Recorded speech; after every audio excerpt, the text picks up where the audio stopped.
J'étais attachée sur la glace, mourante lentement, pendant que des soldats allemands observèrent de loin comme si j'étais une partie d'une expérience qu'ils avaient déjà vue des dizaines de fois. Le froid ne faisait plus mal, c'était ce qu'il y avait de plus effrayant. Quand le corps cesse de souffrir, c'est qu'il a déjà renoncé à vous. Mes lèvres étaient violettes, ma peau bleutée, mes doigts rigides comme de la pierre. Je savais que ce serait mon dernier jour. Et puis, au milieu de cet enfer blanc et silencieux, un homme s'est approché. Il n'aurait pas dû faire ça. Aucun soldat n'aurait dû faire ce qu'il a fait. Mais il l'a fait. Et c'est pour cela qu'aujourd'hui, à 86 ans, je suis encore vivante pour raconter cette histoire. Je m'appelle Isoria Delacour. J'ai 86 ans. Je vis dans une petite maison du nord de la France, dans la même région où je suis née, où j'ai grandi et d'où j'ai été arrachée en plein hiver 1943.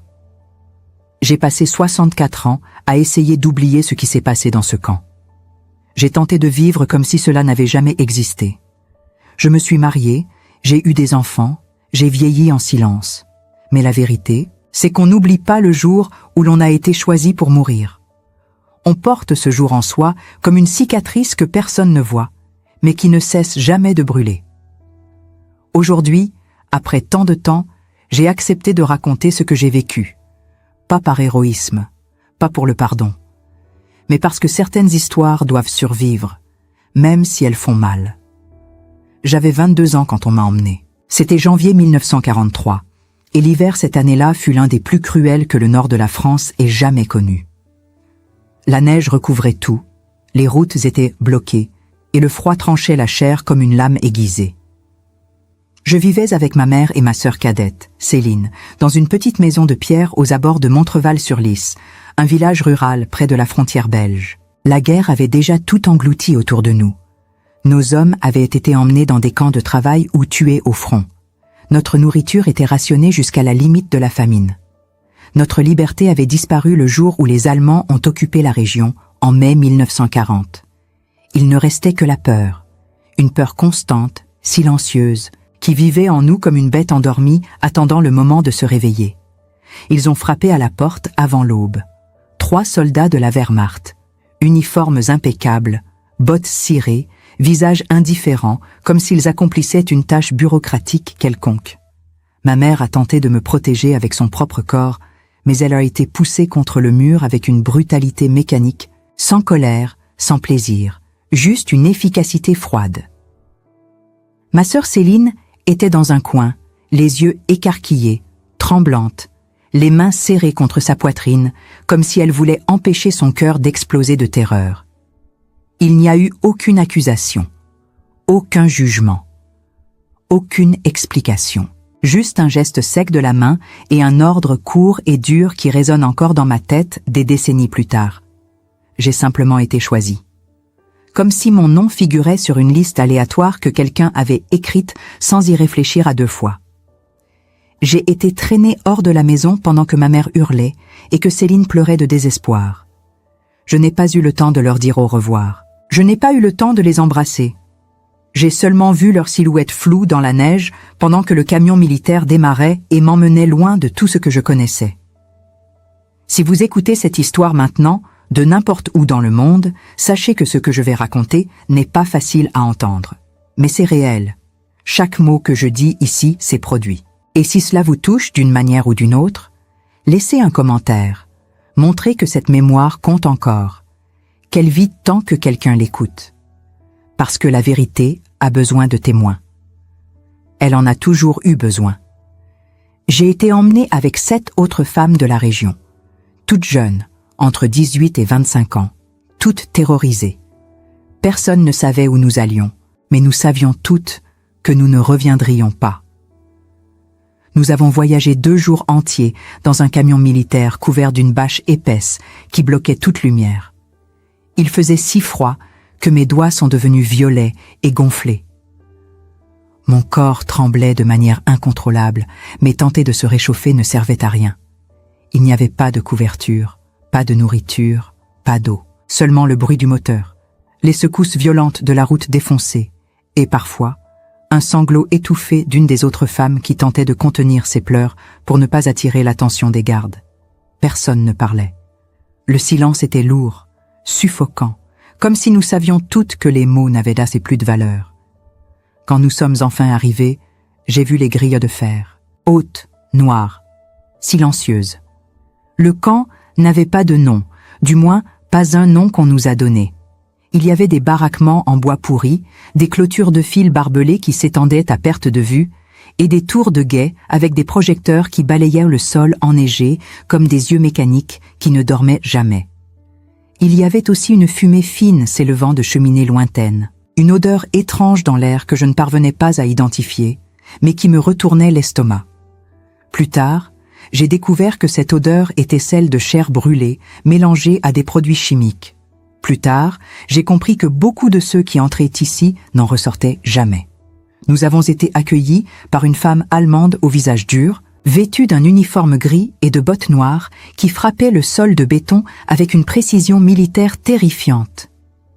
Elle nous a regardés avec un mépris absolu, comme si nous étions des insectes, et nous a conduites jusqu'à un baraquement glacial où d'autres femmes étaient déjà entassées, assises sur le sol sale, les yeux vides et les visages marqués par la faim et la fatigue.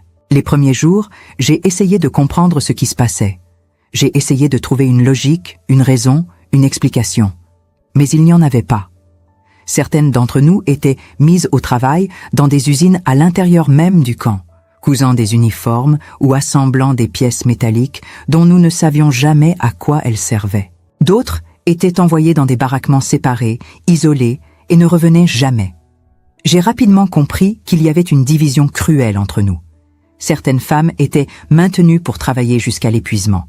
D'autres étaient gardées pour servir d'exemple, d'avertissement, de spectacle silencieux. Nous étions dépouillés de notre dignité avant même nos vêtements. Nos cheveux étaient coupés ras, nos noms remplacés par des numéros et notre humanité effacée avec une efficacité terrifiante. Je suis devenu le numéro 4628. Ce numéro a été tatoué sur mon bras gauche avec une aiguille épaisse et de l'encre noire qui brûlait comme du feu. J'ai regardé ce numéro et j'ai senti qu'Isoria de la Cour était morte là. L'hiver à l'intérieur du camp était encore plus brutal qu'à l'extérieur. Nous n'avions pas de vêtements appropriés, seulement des haillons fins qui couvraient à peine le corps. Nous n'avions pas de chauffage, seulement la chaleur que nous parvenions à générer les unes contre les autres quand nous nous serrions pendant la nuit en essayant de survivre jusqu'au matin. La nourriture était une soupe claire de pommes de terre pourries, servie une fois par jour, parfois avec des morceaux de pain dur qu'il fallait tremper dans de l'eau sale pour pouvoir avaler. Beaucoup de femmes mourraient de froid, de faim, de maladies qui se propagèrent dans les baraquements comme des fléaux invisibles. J'ai vu des femmes mourir à mes côtés pendant la nuit, les yeux ouverts, gelés, sans que personne ne s'en aperçoive jusqu'au matin suivant quand les gardes venaient ramasser les corps comme des ordures. Mais le pire n'était pas le froid. Ce n'était pas la faim. C'était la peur de ce qu'il faisait à certaines d'entre nous. Il y avait des rumeurs chuchotées parmi les prisonnières à propos d'expériences médicales menées dans des baraquements cachés au fond du camp. Des rumeurs sur des tortures déguisées en science. Des rumeurs sur des femmes exposées au froid extrême pour tester combien de temps le corps humain pouvait résister avant d'entrer en collapsus total. Je pensais que ce n'étaient que des histoires inventées par le désespoir, jusqu'au jour où j'ai été choisi. C'était un matin de février. Le ciel était gris, la neige tombait lentement et le froid était si intense qu'il faisait mal de respirer. J'étais dans la cour centrale du camp avec d'autres prisonnières quand une gardienne est venue vers moi, m'a désignée et a dit seulement 2 mots. « Viens avec moi ». Mon cœur s'est arrêté. J'ai regardé autour de moi cherchant de l'aide, mais toutes les autres femmes ont détourné le regard. Elles savaient que quand quelqu'un était choisi ainsi, il revenait rarement. J'ai été emmenée jusqu'à un baraquement isolé, au bord du camp, loin de tout. À l'intérieur, il y avait une table en métal, des instruments médicaux rouillés et 3 hommes vêtus de blouses blanches tachées de sang. Ils m'ont regardé comme si j'étais un objet, quelque chose sans âme, sans voix, sans droit d'exister. Ils m'ont enlevé mes vêtements, ils m'ont attaché et ils m'ont emmené dehors, au milieu de la neige. On m'a attaché sur la glace avec des cordes épaisses et rugueuses qui me coupèrent la peau. Mes vêtements avaient été arrachés, laissant mon corps exposé au froid mordant de février. Je ne comprenais pas ce qu'il faisait. Je ne comprenais pas pourquoi. Mais je savais que j'allais mourir. Le froid ne faisait pas mal au début. C'était presque étrange. Une sensation de brûlure intense, puis un engourdissement progressif qui montait le long de mes jambes, de mes bras, de mon torse. Ma respiration devenait de plus en plus difficile, comme si mes poumons se remplissaient de glace de l'intérieur. Je ne pouvais plus bouger mes doigts, je ne pouvais plus sentir mes pieds. Mon corps tremblait violemment, par réflexe, essayant désespérément de générer de la chaleur, mais cela ne servait à rien. Le froid gagnait, et eux, ils observaient. Il y avait 4 hommes autour de moi. 3 portaient des blouses blanches et prenaient des notes sur des carnets. Le 4e était un soldat allemand, un simple garde qui se tenait à distance, les mains dans les poches, le visage impassible. Ils parlaient entre eux en allemand, échangeaient des remarques techniques, vérifiaient une montre de temps en temps, comme s'ils chronométraient quelque chose, comme si j'étais une expérience, un test. Un cobaye humain dont la souffrance avait une valeur scientifique. J'essayais de parler, de supplier, mais ma bouche ne répondait plus. Mes lèvres étaient gelées, violettes, rigides. Ma langue était lourde comme du plomb. Tout ce que je pouvais faire, c'était les regarder avec mes yeux qui se fermaient lentement, priant pour que cela se termine vite. Et puis, quelque chose a changé. L'un des hommes en blouse blanche a dit quelque chose que je n'ai pas compris. Et tous sont partis. Tous sauf un. Le soldat. Celui qui était resté en retrait. Il est resté là, immobile, me regardant fixement. Pendant un moment, j'ai cru qu'il allait m'achever, qu'il allait tirer une balle dans ma tête pour abréger mes souffrances. Mais il n'a rien fait. Il est simplement resté là, debout dans la neige, avec une expression que je n'arrivais pas à déchiffrer. Puis il a regardé autour de lui, 1 fois, 2 fois, comme s'il vérifiait que personne ne le voyait. Et alors, il s'est approché. Il s'appelait Mathis Brandner. Je ne l'ai appris que plus tard. À ce moment-là, il n'était qu'un uniforme allemand, un ennemi, quelqu'un qui aurait dû me laisser mourir. Mais il ne l'a pas fait. Il s'est agenouillé à côté de moi, a sorti un couteau de sa ceinture et a coupé les cordes qui me retenaient. Mes bras sont tombés lourdement sur la neige. Je ne pouvais pas bouger. Je ne pouvais même pas le remercier. Il a enlevé son manteau militaire, épais et lourd, et l'a posé sur moi avec une douceur que je n'avais pas ressentie depuis des mois. Puis, il m'a soulevée. J'étais légère comme une plume, vidée de toute substance. Il m'a portée jusqu'à une petite structure abandonnée à l'arrière du camp, un ancien entrepôt en ruine qui servait de décharge. Il m'a déposée sur un tas de vieux sacs en toile, m'a couverte avec son manteau et une bâche trouée, et m'a regardé droit dans les yeux. Je ne sais pas ce qu'il a vu dans mon regard. Peut-être de la peur, peut-être de la gratitude, peut-être juste le reflet d'une humanité qu'il avait oubliée. Il n'a rien dit, pas un mot. Il est simplement reparti, laissant son manteau avec moi. Ce manteau m'a sauvé la vie cette nuit-là. Je suis restée cachée dans cet entrepôt pendant des heures, recroquevillée sous la bâche, tremblant encore, mais vivante. Mon corps commençait lentement à se réchauffer. Mes doigts retrouvaient peu à peu leur mobilité. Ma respiration redevenait régulière. J'avais survécu. Contre toute attente, j'avais survécu. Mais je ne comprenais pas pourquoi. Pourquoi cet homme m'avait-il sauvé ? Qu'est-ce qui l'avait poussé à risquer sa propre vie pour une prisonnière française qu'il ne connaissait même pas ? Ces questions tournèrent dans ma tête comme une obsession. Le lendemain matin, je suis retournée au baraquement principal en essayant de me fondre parmi les autres prisonnières. Personne n'a posé de questions. Personne ne voulait savoir. Dans un camp comme celui-là, poser des questions, c'était attirer l'attention. Et attirer l'attention, c'était mourir. Mais j'étais différente maintenant. Quelque chose en moi avait changé. J'avais vu la mort de près. J'avais senti son souffle glacé sur ma peau. Et j'avais été arrachée à elle par un homme qui n'aurait jamais dû faire ce qu'il avait fait. Je ne savais pas encore que ce n'était que le début. Que Mathis Brandner allait continuer à me protéger en silence, jour après jour, semaine après semaine, au risque de tout perdre. Les jours suivants ont été étranges. Mathis ne m'a jamais adressé la parole directement. Il ne m'a jamais regardé en face devant les autres. Mais je sentais sa présence. Je sentais qu'il me surveillait. Pas de manière menaçante, mais protectrice.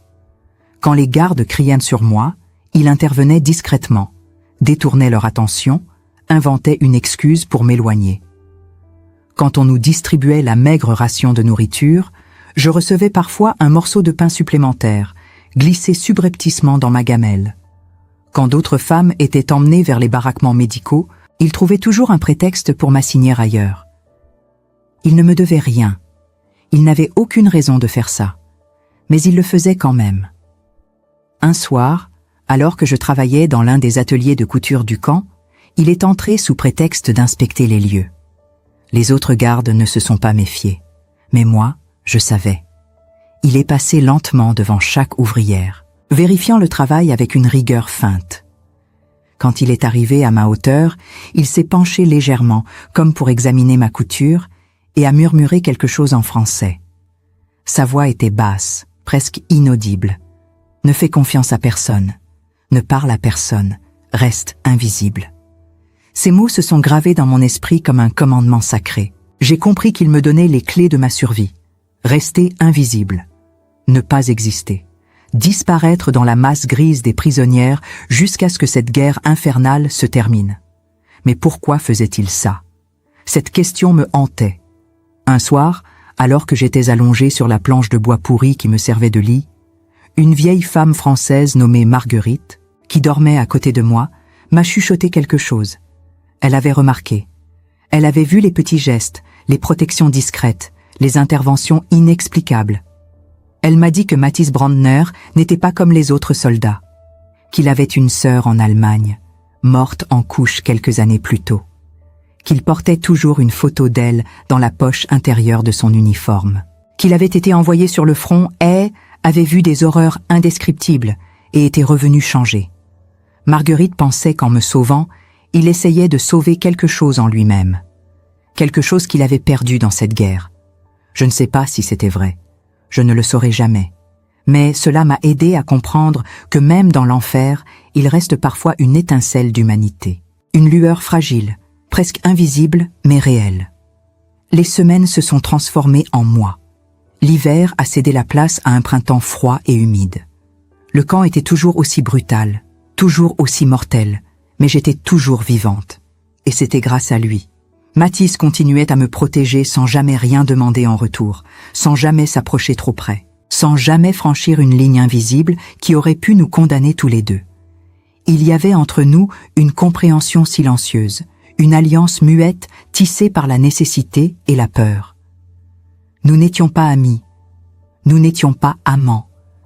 Nous étions deux êtres humains pris au piège d'une machine de mort qui broyait tout sur son passage, et qui avions décidé, chacun à notre manière, de résister. Un jour, en avril 1943, les rumeurs ont commencé à circuler. Les Alliés avançaient. Les Soviétiques repoussaient les Allemands sur le front Est. La guerre commençait à tourner. Les gardes du camp devenaient nerveux, plus violents, plus imprévisibles. Ils savaient que leur temps était compté. Et quand des hommes savent qu'ils vont perdre, ils deviennent dangereux. Les exécutions ont augmenté. Les punitions collectives sont devenues quotidiennes. Le camp est devenu un piège mortel où chaque jour pouvait être le dernier. C'est à ce moment-là que Mathis a pris le plus grand risque de sa vie. Un soir, alors que nous étions rassemblés dans le patio central pour l'appel, un officier SS a commencé à sélectionner des prisonnières au hasard pour une nouvelle série d'expériences médicales. J'étais parmi elles. Mon numéro a été appelé. 4728. Mon cœur s'est arrêté. J'ai avancé lentement, les jambes tremblantes, sachant que cette fois, il n'y aurait pas de retour. Mais alors que je m'approchais de la ligne des condamnés, Mathis est intervenu. Il a parlé rapidement à l'officier, montrant des documents, pointant vers une autre prisonnière, inventant une excuse bureaucratique quelconque. L'officier a hésité, a grogné, puis a accepté. Une autre femme a été choisie à ma place. Je l'ai vue partir. Je l'ai vue disparaître dans le baraquement médical. Je ne l'ai jamais revue. Cette nuit-là, Je n'ai pas pu dormir. La culpabilité me rongeait de l'intérieur. Une femme était morte à ma place, une femme dont je ne connaissais même pas le nom. Et moi, j'étais vivante, grâce à un soldat allemand qui trahissait son propre camp pour me sauver. Pourquoi? Pourquoi moi? Ces questions me torturaient. Quelques jours plus tard, j'ai croisé Mathis près des barbelés. Il était seul, fumant une cigarette, le regard perdu dans le vide. J'ai pris mon courage à deux mains et me suis approché. C'était la première fois que je lui parlais directement. « Pourquoi faites-vous ça? Pourquoi me sauvez-vous » Il m'a regardé longuement, avec des yeux fatigués, vieillis par la guerre. Puis il a répondu en français, avec un accent lourd mais compréhensible. « Parce que si je ne sauve pas au moins une personne, alors je ne suis plus humain. » Ces mots m'ont brisé. J'ai compris que Mathis ne me sauvait pas par amour, ni par pitié, ni même par bonté. Il me sauvait pour ne pas perdre son âme, pour ne pas devenir un monstre comme ceux qui l'entouraient. Et dans cette vérité crue et douloureuse, j'ai trouvé quelque chose de profondément humain. Mais le temps nous était compté. En juin 1943, Mathis a été réaffecté. Les ordres sont venus de Berlin. Il devait partir vers le front Est, où les combats devenaient de plus en plus sanglants. Il ne m'a pas dit au revoir. Il n'a rien dit. Un matin, il n'était simplement plus là. J'ai senti un vide immense m'envahir. Sans lui, je savais que ma survie était à nouveau incertaine. J'étais redevenu invisible, mais cette fois sans gardien. Les mois suivants ont été les plus durs. Sans la protection discrète de Mathis, j'ai dû compter uniquement sur moi-même. J'ai appris à voler de la nourriture. J'ai appris à éviter les regards. J'ai appris à disparaître. Beaucoup de femmes autour de moi sont mortes, certaines de froid, d'autres de maladie. D'autres encore ont été exécutées pour des infractions ridicules. Mais moi, j'ai tenu, parce que quelque chose en moi refusait d'abandonner. Peut-être était-ce la leçon que Mathis m'avait enseignée sans le savoir. Survivre, c'était résister. En août 1944, les Alliés ont débarqué en Normandie. Les nouvelles circulaient en secret dans le camp. L'espoir renaissait. Mais avec l'espoir venait aussi la terreur. Les nazis savaient qu'ils allaient perdre, et ils ne voulaient laisser aucun témoin. Les déportations vers l'Est ont commencé. Des milliers de prisonniers ont été envoyés vers des camps d'extermination comme Auschwitz et Treblinka. J'ai cru que mon tour était venu. Mais une fois encore, le destin en a décidé autrement. En janvier 1945, alors que l'hiver mordait à nouveau avec férocité, les soldats soviétiques ont commencé à approcher. On entendait les canons au loin. Le sol tremblait. Les gardes allemands paniquaient. Certains ont fui. D'autres ont commencé à brûler des documents, à détruire des preuves. Le camp était en plein chaos. Et puis, un matin, les portes se sont ouvertes. Pas par libération, mais par abandon. Les Allemands étaient partis pendant la nuit. Nous étions seuls. Des centaines de femmes squelettiques, affamées, à moitié mortes, debout dans la neige, ne sachant pas quoi faire. Certaines ont couru. D'autres sont restées, trop faibles pour bouger. Moi, j'ai marché. J'ai marché pendant des jours, sans savoir où j'allais, me nourrissant de neige et de racines, dormant dans des granges abandonnées. J'ai marché jusqu'à ce que je sois recueilli par des soldats américains qui avançaient vers l'Allemagne. Ils m'ont donné à manger, ils m'ont soigné, ils m'ont demandé mon nom, Issoria de la Cour. Ils m'ont dit que j'étais libre, mais je ne me sentais pas libre. J'étais vide, creuse, comme si une partie de moi était restée dans ce camp, gelée pour toujours sur cette glace où j'aurais dû mourir. Je suis rentrée en France en mars 1945. Ma mère était morte. Ma sœur Céline avait survécu, mais elle ne m'a pas reconnue. J'étais devenue une étrangère, une ombre. Je me suis mariée quelques années plus tard avec un homme bon qui ne m'a jamais posé de questions sur ce qui s'était passé. J'ai eu 2 enfants. J'ai vécu une vie normale. Mais chaque nuit, je rêvais du froid. Chaque nuit, je sentais encore les cordes sur mes poignets. Je n'ai jamais revu Mathis Brandner. J'ai cherché une fois, après la guerre. J'ai consulté des registres, des archives. Rien. Peut-être est-il mort sur le front Est. Peut-être a-t-il été capturé par les Soviétiques. Peut-être a-t-il survécu et a choisi d'oublier. Je ne saurai jamais. Et d'une certaine manière, c'est mieux ainsi. Parce que notre histoire n'était pas une histoire d'amour, c'était une histoire de survie. Et la survie n'a pas besoin de fin heureuse, elle a juste besoin d'exister. En 2007, j'ai accepté de témoigner pour un projet de mémoire sur les camps de concentration. C'était la première fois que je racontais cette histoire à voix haute. C'était douloureux, libérateur, nécessaire. 4 ans plus tard, en 2011, je suis partie. Mais avant de partir, j'ai laissé cette histoire. Pour que personne n'oublie. Pour que personne ne pense que la guerre est propre, héroïque ou juste. Pour que tout le monde sache que dans l'enfer, il y a parfois des hommes qui choisissent de rester humains, même quand cela leur coûte tout. Aujourd'hui, ma voix est enregistrée.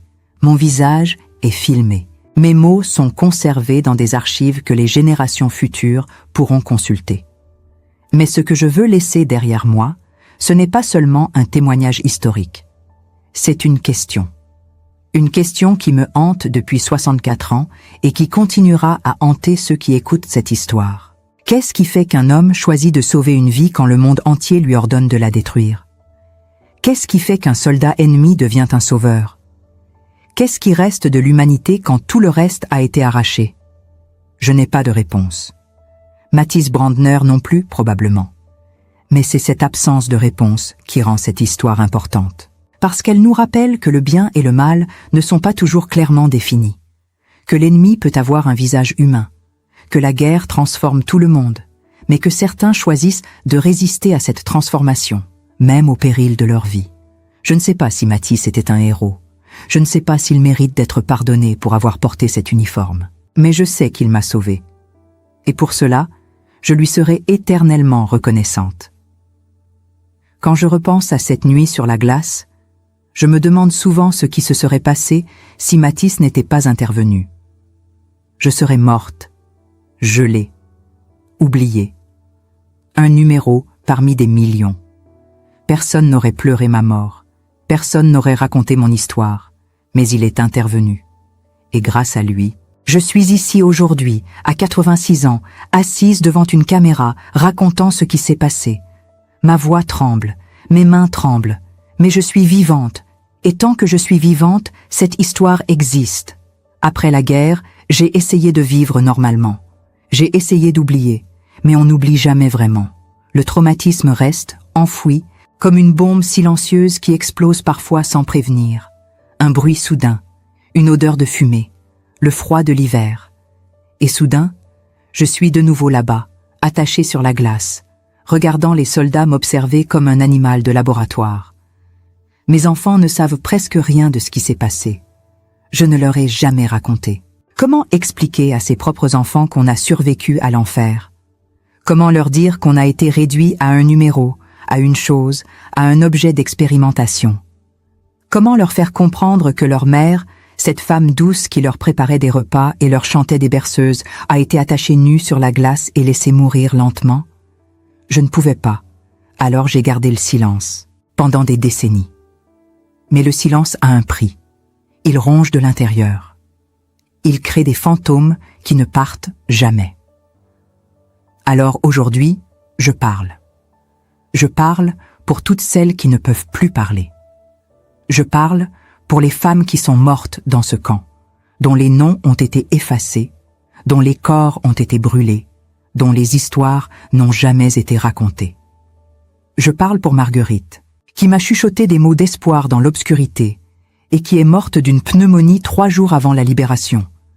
Je parle pour cette femme dont je ne connaissais pas le nom, qui a été choisie à ma place et qui n'est jamais revenue. Je parle pour toutes celles qui n'ont pas eu la chance d'avoir un Mathis Brandner dans leur vie. Et je parle aussi pour lui, pour cet homme qui a risqué tout ce qu'il avait pour sauver une étrangère. Cet homme que je n'ai jamais embrassé, avec qui je n'ai jamais échangé plus de quelques mots, mais qui m'a offert le plus grand cadeau qu'un être humain puisse offrir à un autre. La vie. Je ne sais pas s'il a survécu à la guerre. Je ne sais pas s'il a fondé une famille. Je ne sais pas s'il a vécu heureux ou s'il a été hanté par ses souvenirs comme je l'ai été par les miens. Mais je sais qu'il mérite d'être remembered. Pas comme un soldat allemand, pas comme un nazi, mais comme un homme qui a choisi l'humanité, quand le monde choisissait la barbarie. Il y a quelques années, un historien m'a contacté. Il faisait des recherches sur les camps de concentration en France, occupés, et était tombé sur des archives mentionnant le camp où j'avais été détenu. Il voulait savoir si je pouvais confirmer certains détails. J'ai accepté. Nous avons parlé pendant des heures. Il m'a montré des documents, des photos, des témoignages d'autres survivantes.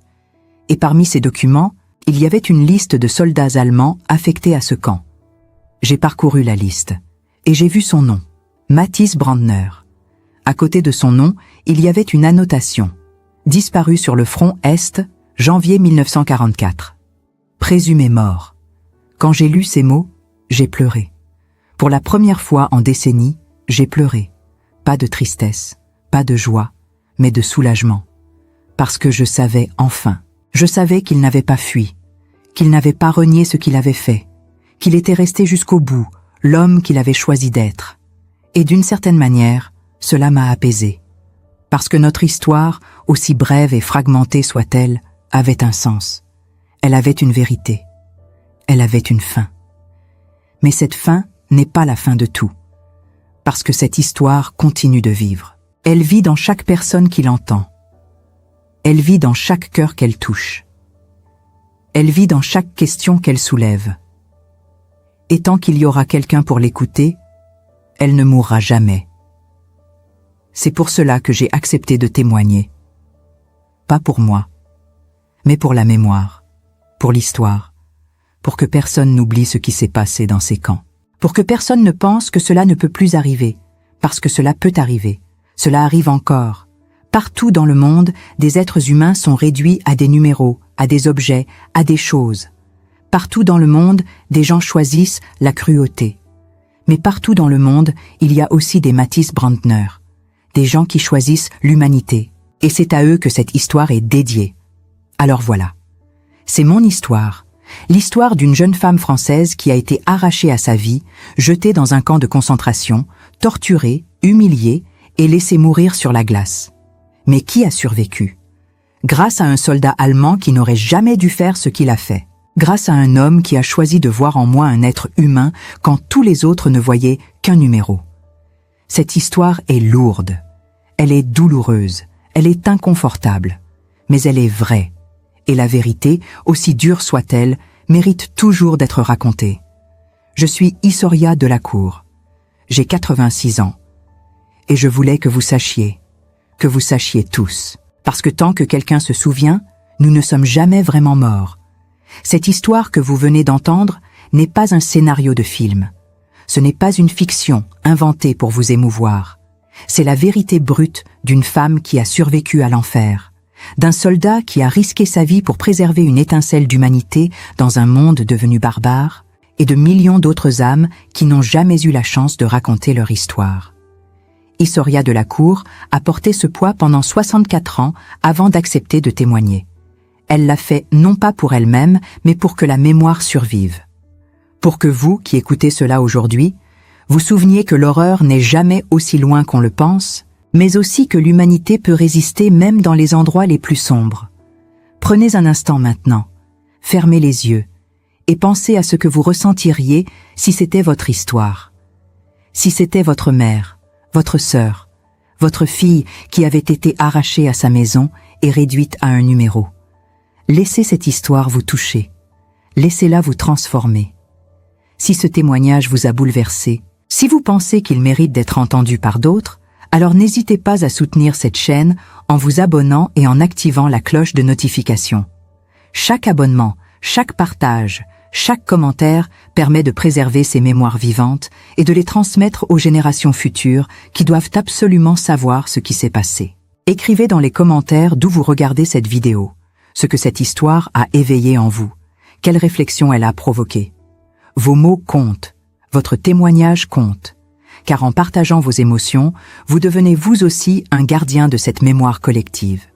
Et c'est exactement ce dont le monde a besoin aujourd'hui. Des personnes qui refusent d'oublier, qui refusent de rester indifférentes, qui choisissent de porter ces histoires avec respect et dignité. Issoria est partie en 2011, mais son histoire vit encore. Elle vit dans chaque personne qui l'entend, dans chaque cœur qu'elle touche, dans chaque silence qu'elle provoque après la fin de cette vidéo. Alors posez-vous cette question aujourd'hui. Qu'est-ce qui fait qu'un être humain choisit de sauver une vie quand tout le monde lui ordonne de la détruire? Qu'est-ce qui reste de nous quand tout a été arraché? La réponse n'est pas simple, mais elle se trouve peut-être dans votre capacité à vous souvenir, à transmettre, à refuser que ces vies soient oubliées. Likez cette vidéo si elle vous a marqué. Partagez-la avec ceux qui doivent l'entendre. Et surtout, ne laissez jamais le silence étouffer la vérité. Parce que tant que quelqu'un se souvient, ils ne sont jamais vraiment morts.